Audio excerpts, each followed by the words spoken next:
We're so excited to be chatting today. So today I have Daniel Ezra and Nkechi Okoro Carroll from the CW's All American, which is an amazing show on the CW that's going into its third season. It is all about high school drama, but it's also about racism and classism and explore sexuality. There's a lot of amazing subjects really approached in a really smart way on the show.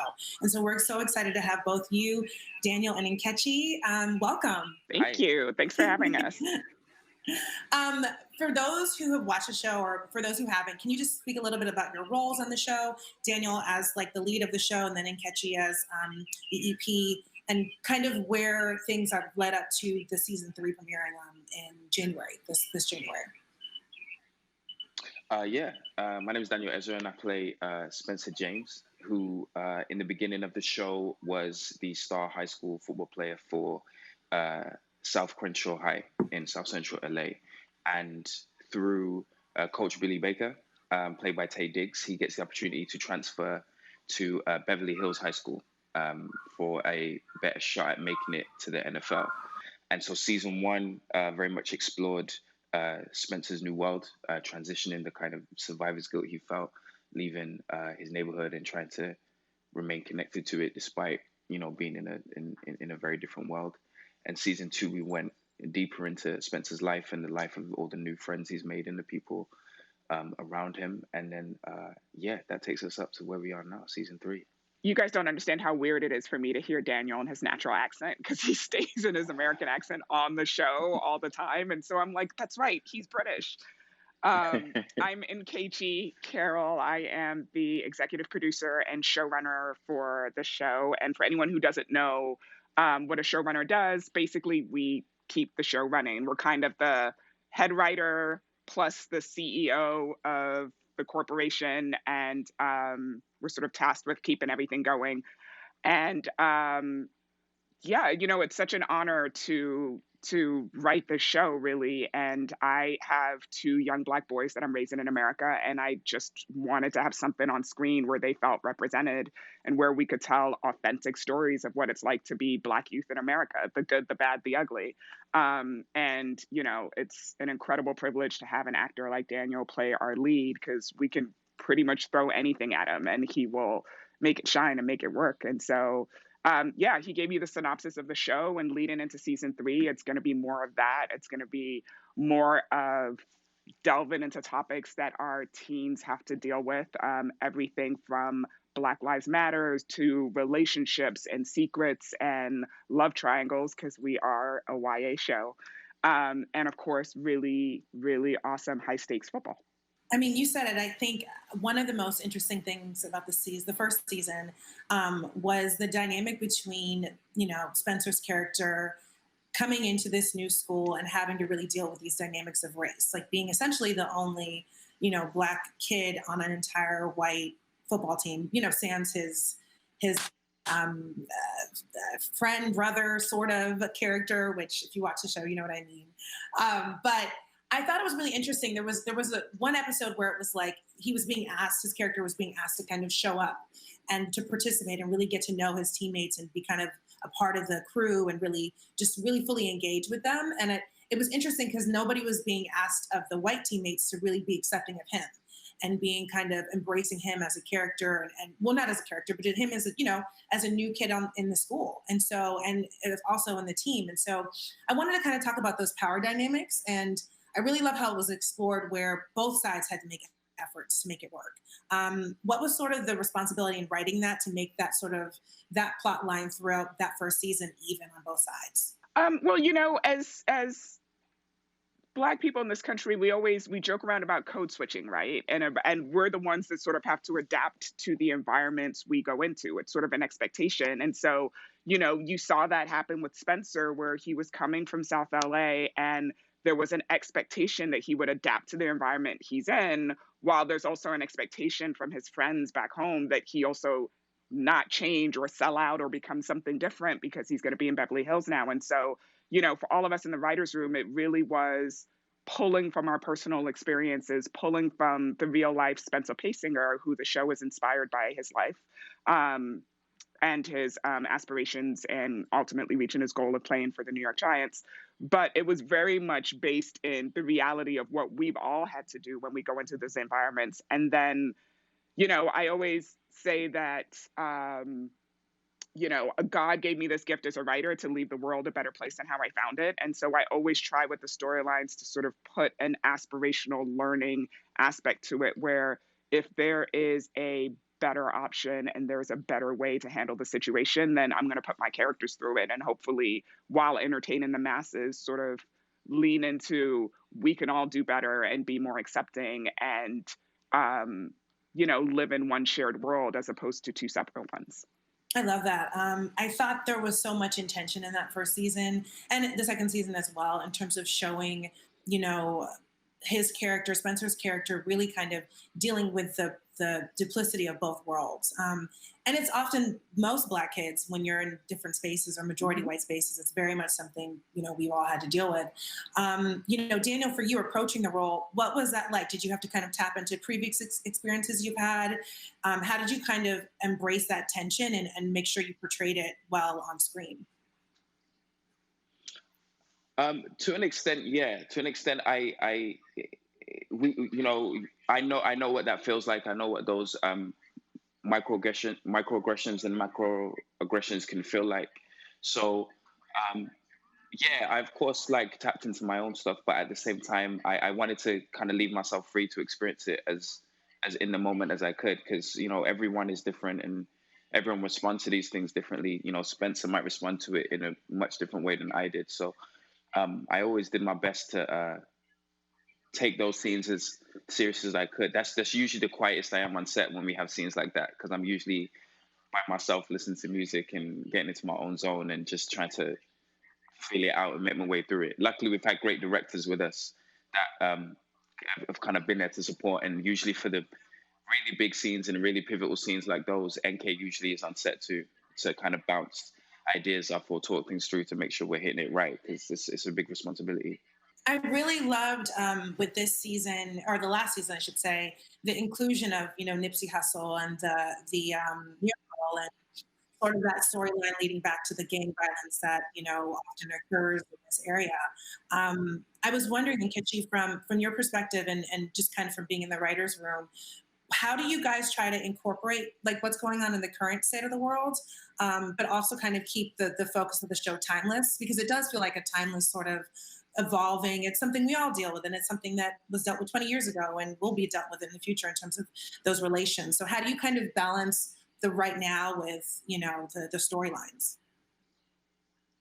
I think you hit the nail on the head, which is that it's all stuff we've gone through before that, for better or for worse, we're going through again. And I don't think we're seeing the last of it. And I think we'll see it again in the future. And so as much as we can make those storylines seamless and universal, we really strive to do that in the writer's room. But then every once in a while, there is a story that is so current and is so important and such a fabric of the show. And that was the case with Nipsey. I mean, our show is one big love letter to South L.A. It's one big love letter to Nipsey's neighborhood.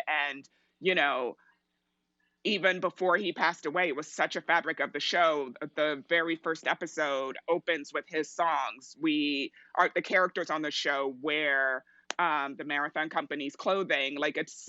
You can't represent Crenshaw, you can't represent South LA without representing Nipsey in some way, shape, or form. And so when he passed away, it was so incredibly heartbreaking for all of us and for so many members of our cast, of our crew, that it just felt like we couldn't do season 2 of the show without honoring that in some way that felt of the show and felt very organic and specific to our characters. And in fact, I had a completely different pitch for season 2 of the show, and I was supposed to go in and pitch the show, and Nipsey passed away, and I actually pushed the pitch by 2 weeks and completely revised it. And told Warner Brothers and CW at the time that I was doing that because the community losing Nipsey was something that we could not address on the show, that it just wouldn't feel like we were being authentic to who we were and who the neighborhood is if we didn't address that in some way. I love that. I really love that. And I thought it was really special to start off the season with the mural and kind of like explore how gang culture. I mean, I think the first season did that really well too, with just like, when I think it's Jason, forgive me, forget the character's name, but you rolled up in the red Corvette and and it was like, Yeah, when Jordan showed up Jordan. in the red Corvette in the middle of Crenshaw. Yes. Yeah. And I was like, LOL, but also this is a problem. And so I love the kind of subtleties of that, but also, it gets it right and it explores it, but not in a sort of like, Sesame Street kind of like basic way. It kind of does in a very nuanced way. And I love that about the show. On that same kind of note, for you, Daniel, has there ever been a moment or something in the script where you read it and you were like, I think I'd like to perform this, or maybe kind of play with this storyline, or play with this, play with the lines of the scene, just kind of based on what you're feeling, and what, similar to what Nkechi was saying with like, Nipsey passing and kind of figuring out a way to organically put that into the show. Is there a moment, have you had moments where you've had to kind of switch up anything to feel more organic to the character?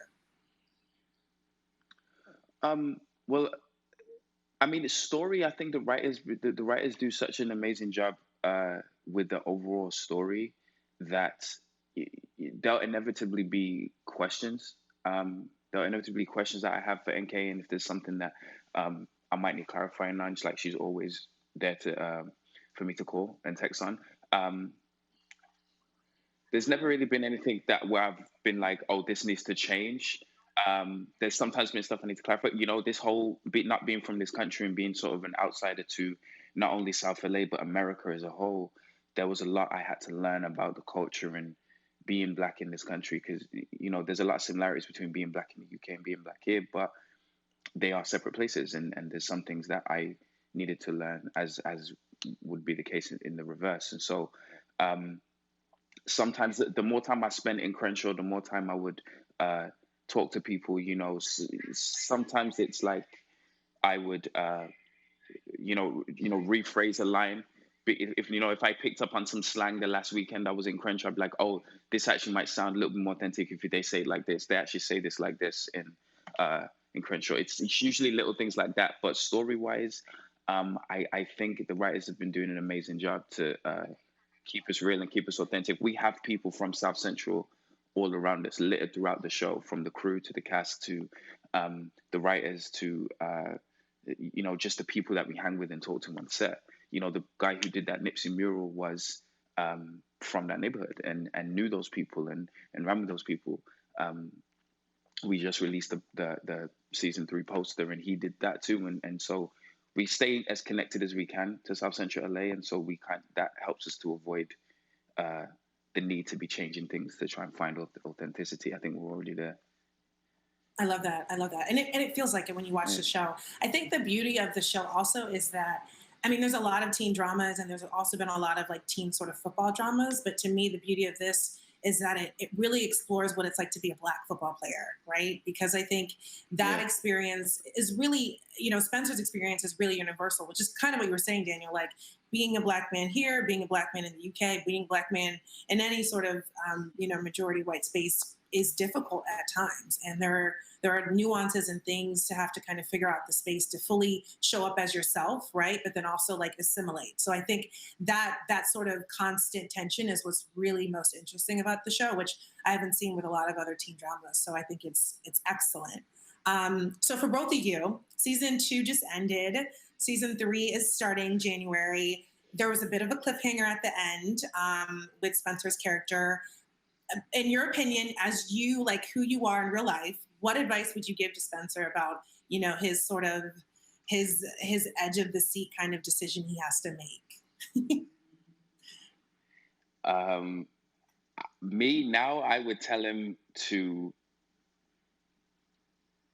find some kind of way to let go of all this responsibility. He's put the whole world on his shoulders, and that's sort of been his issue from the beginning, but I think in season 3, we definitely start to see the effects of that. Sometimes we don't see the effects of those things until later on. In season 3, we start to really see what trying to be the ultimate savior for everyone around him does to Spencer. And it has ramifications for everyone in his life. Feels the consequences of trying to be the hero all the time. And so I would beg him to try and relieve himself of some of that responsibility. I don't think he'd listen though. Is the problem.